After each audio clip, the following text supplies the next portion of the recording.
नमस्कार दोस्तों, स्वागत है आप सभी का यूजीसी नेट गुरुकुल के इस डिजिटल प्लेटफॉर्म पर। आज के सेशन में हम चर्चा करने वाले हैं कि काफ़ी दिनों से अखबार में एक न्यूज़ आ रही है, क्या यूजीसी बंद होगा? क्या दिसंबर वाला जो नेट का एग्ज़ाम है वो टाइम पर होगा?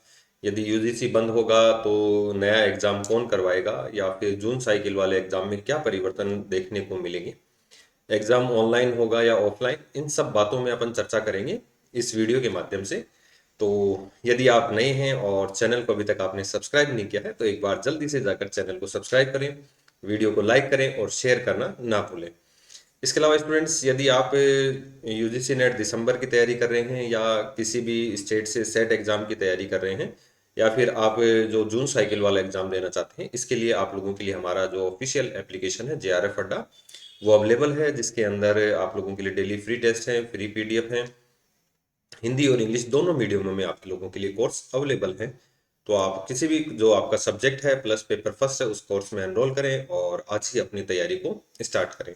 ठीक है। इसके अलावा जेआरएफ अड्डा जो यूट्यूब चैनल है उसके ऊपर रेगुलर जो है पेपर फर्स्ट और पेपर सेकंड की क्लासें जो है फ्री आप लोगों के लिए अवेलेबल भी हैं। तो चलिए शुरुआत करें कि अभी हाल ही में आपने देखा होगा कि हायर एजुकेशन को लेकर काफ़ी बदलाव हो रहा है। एनईपी 2020 के तहत काफ़ी कुछ चेंजेशन भी हो गया है। जैसे आप लोगों के क्रेडिट स्कोर काउंट होने लगे हैं, आप लोगों का जो सेमेस्टर सिस्टम है वो सब स्टार्ट हो गए हैं। पूरे भारत में एक जैसा शिक्षा का जो सिस्टम है वो बनाने का प्रयास किया है। अभी जो अपने मंत्री हैं धर्मेंद्र प्रधान, उनका काफ़ी जो उनका सपना भी है कि हायर एजुकेशन को चेंज किया जाए। तो हायर एजुकेशन में जैसे जो यूजीसी एग्ज़ाम कंडक्ट करवाती है, एआईसीटीई है, तो ऐसी जो संस्थाएं हैं इनको बदलने का प्रयास है। और प्रयास थोड़ा सा ये है कि जो अलग अलग संस्थाएं जो एग्ज़ाम करवा रही हैं, इसके एक जो है कॉमन सेंटर बनाया जाए जिसके तहत ये सब संस्थाएं काम करेंगी। जैसे पहले दिल्ली पुलिस का एग्ज़ाम दिल्ली पुलिस स्वयं लेती थी, फिर जो बीएसएफ है, बॉर्डर सिक्योरिटी फोर्स है, या अदर जो अर्धसैनिक बल हैं वो अपने अलग अलग एग्जाम करवाते थे। तो अब सारे एग्जाम आप लोगों ने देखा होगा कि लगभग एसएससी को दे दिए हैं, एसएससी सारे एग्जाम करवाने लगी है। बैंकिंग के एग्जाम है वो एक जो गवर्निंग बॉडी है उसके अंतर्गत होने लगे हैं। तो ऐसे ही क्या हो गया कि अब भारत में जो हायर एजुकेशन है उसको लेकर एक नया जो बिल है वो कैबिनेट में पेश हुआ है अभी। ठीक है, अभी इसमें समय लगेगा। अभी आपने देखा भी होगा संसद का जो पहले तो मैं आपको थोड़ा सा ये बता देता हूँ कि ये बिल क्या है। तो केंद्र सरकार अभी एक बिल लेकर आई है जिसका नाम है विकसित भारत शिक्षा अधिक्षण बिल। और इस बिल के माध्यम से क्या होगा कि जो यूजीसी है, एआईसीटी है, या जो अदर और भी जो हायर एजुकेशन के इंस्टीट्यूट हैं, उनको एक जगह पर एक संस्था के या एक गवर्निंग बॉडी के अधीन लेकर आना है। ठीक है, तो इसको दे दिया है अभी तक कैबिनेट ने मंजूरी, यानी कि अब इसको सदन में पेश किया जाएगा। और सदन में पेश करने के बाद जब ये दोनों सदनों से पारित होकर राष्ट्रपति के इसके ऊपर हस्ताक्षर हो जाएंगे तो उसके बाद जो है ये बिल लागू हो जाएगा। अब उसमें क्या क्या सिफारिशें की जाएंगी, क्या क्या उसमें संशोधन होंगे, उसके बाद ही फाइनल डिसीजन होगा। तो अभी जो यूजीसी और एआईसीटी की जो अभी छुट्टी है वो अभी इस शीतकालीन जो सत्र है इसके अंदर जो फाइनल होगा उसके बाद होगा।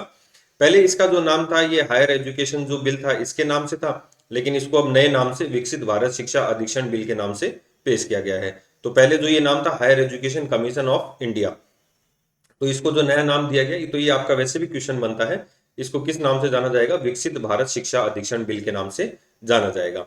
ठीक है, इसमें क्या था, एक तो अपन थोड़ी सी अपन और चर्चा कर लेते हैं कि एच सी हायर एजुकेशन जो बिल है, कमीशन बिल, तो इसमें क्या था कि एक सिंगल हायर एजुकेशन रेगुलेटरी बनाने वाले बिल को मंजूरी दे दी है। और ये किसकी जगह लेगा? ये यूजीसी और एआईसीटी जैसी मौजूदा संस्थाओं की जगह लेगा। शुरू में इस बिल को क्या कहा गया? तो इसको higher education commission of India bill कहा गया, लेकिन इसे अब नए रूप में, नए प्रारूप में, नए क्लेवर में पेश कर दिया विकसित भारत शिक्षा अधिक्षण बिल। तो ये हायर एजुकेशन को लेकर लाया गया है। अब इसके अधीन देखिए कौन कौन सी संस्थाएं की जाएंगी।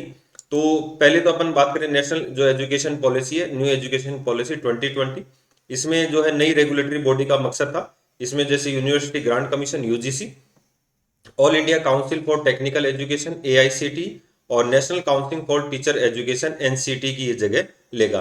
यानी कि अब इन तीनों संस्थाओं को एक जगह करके और इसको जो है नई जो हायर एजुकेशन जो है कमीशन इंडिया, इसके अंतर्गत किया जाएगा। ठीक है, इसको बिल का नाम चेंज किया है, बाकी सब कुछ जो है इसके पहले वाले जो प्रारूप है उसी क्लेवर में है। मेडिकल और लॉ कॉलेज इसके अंडर में नहीं आए हैं। ठीक है, बाकी सब चीजें इसके अंदर वैसे, क्योंकि एनटी ही आजकल करवाने लगा है एग्जाम। तो विकसित भारत शिक्षा अधीक्षण की स्थापना से संबंधित विधेयक मंत्रिमंडल को मंजूरी दे दी है। गैर तकनीकी उच्च शिक्षा क्षेत्र में जबकि एसआईसीटी तकनीकी शिक्षा की देखरेख करती है और एनसीटी शिक्षा शिक्षकों की शिक्षा के लिए नियामक निकाय है। तो उच्च शिक्षा में एकल नियामक के रूप में, यानी कि एक सिंगल बॉडी के रूप में स्थापित किया जाएगा, और मेडिकल कॉलेज और लॉ कॉलेज इसके बाहर रहेंगे। तीन प्रमुख कार्य: विनियमन, मान्यता और व्यावसायिक मानक। ये आपके क्वेश्चन भी बन सकता है, आप इसको ध्यान रखना कि जो हायर एजुकेशन बिल है इसमें इस संस्था को जो कार्य दिए जाएंगे वो क्या है, विनियमन, मान्यता और व्यावसायिक मानक इसके निर्धारण किए जाएंगे। तो ये जो धर्मेंद्र प्रधान है, जैसे इन्होंने अपना पदभार संभाला था, क्योंकि एनईपी 2020 में आया था और उसके बाद 2021 में केंद्रीय मंत्री बने धर्मेंद्र प्रधान, तो उन शिक्षा आयोग को साकार करने के लिए नए सिरे से प्रयास कर दिए और एकल उच्च शिक्षा नियामक, यानी कि एक जो सिंगल बॉडी है उसका निर्माण किया जाएगा कि उस शिक्षा क्षेत्र को पुनर्जीवित करने, फलने फूलने में सक्षम बनाने के लिए नियामक प्रणाली में पूर्ण सुधार आवश्यक है और नए तंत्र में विनिमय, मान्यता और वित्त पोषण और शैक्षणिक मान्यता तय करने जैसे अलग अलग कार्य स्वतंत्र, सक्षम और अलग संस्थाओं द्वारा सुनिश्चित किए जाने चाहिए। ठीक है, तो इसमें ये सब क्या है, अब मतलब इसमें ये है कि अभी आपके जो दिसंबर वाला एग्जाम है उसमें कोई फर्क नहीं पड़ेगा। दिसंबर वाला एग्जाम जो है वो आपका जो टाइम है 31 दिसंबर से स्टार्ट हो जाएंगे। जल्दी ही आप लोगों को उसका शेड्यूल जो है वो देखने को मिलेगा और एडमिट कार्ड भी आप लोगों के बहुत जल्दी हो जाएंगे।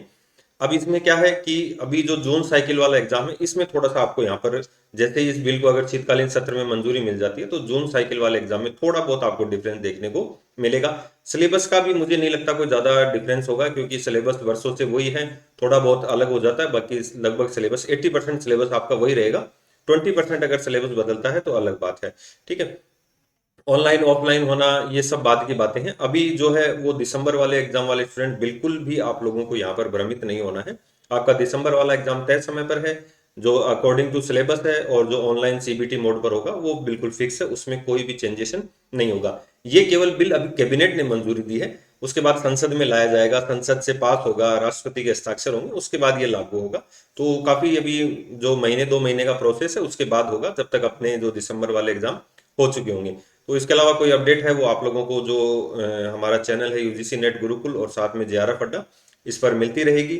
और ऐसी ही जानकारियों के लिए चैनल के साथ जुड़े रहें, चैनल को सब्सक्राइब करें। आपके जो भी क्वेश्चंस हैं कमेंट के माध्यम से हमें जरूर बताइए।